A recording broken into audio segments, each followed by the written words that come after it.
जय श्री राम। आओ ज्योतिष सीखें कार्यक्रम में आपका स्वागत है। आज की इस वीडियो में हम चर्चा करने जा रहे हैं कि वृष लग्न के जातकों के लिए सभी ग्रह किस प्रकार से फल देते हैं। पत्रिका में कौन सा ग्रह शुभ फल देता है, कौन सा ग्रह अशुभ फल देता है। तो आइए विस्तार से समझें। ये उदाहरण कुंडली है। सबसे पहले इस पत्रिका में यहाँ पर 2 का अंक लिखा हुआ है।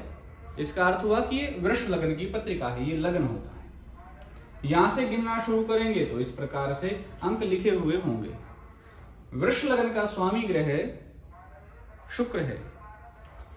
तो सबसे पहले हम सूर्य पर विचार करें।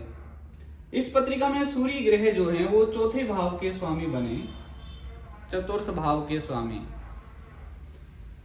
शुक्र के शत्रु हैं, इसलिए सूर्य ग्रह यहां पर जातक को शुभ फल नहीं दे पाएंगे।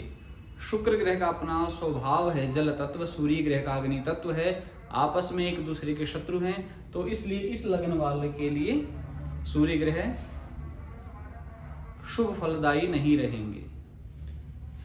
चंद्रमा, इस पत्रिका में चंद्र जो ग्रह हैं वो तीसरे भाव के स्वामी बने।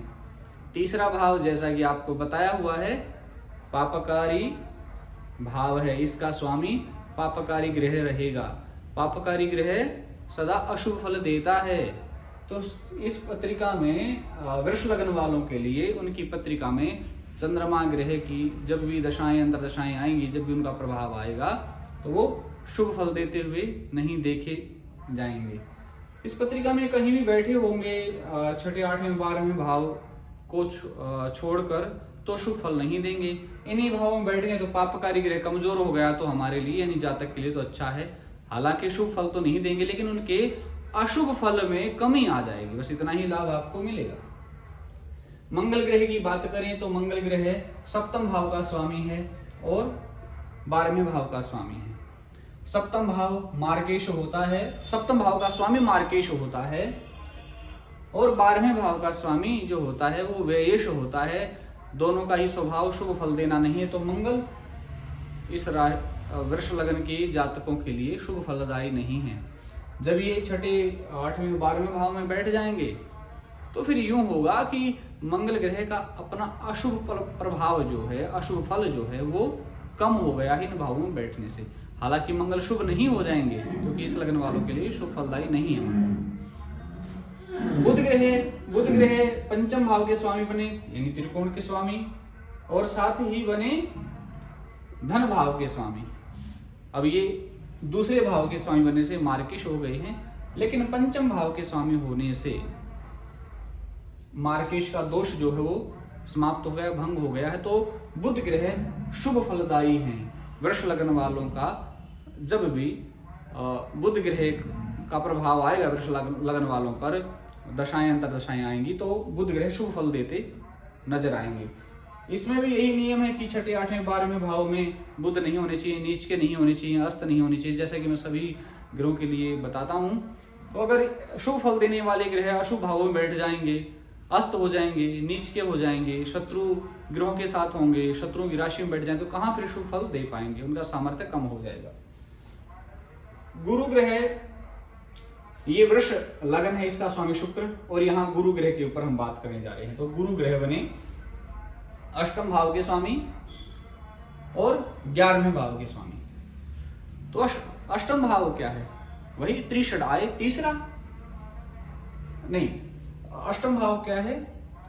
6ठा 8वां 12वां, जो इन भावों में बैठा ग्रह भी अपना प्रभाव खो देता है और इन भावों के स्वामी भी जातक को बुरा फल देते हैं।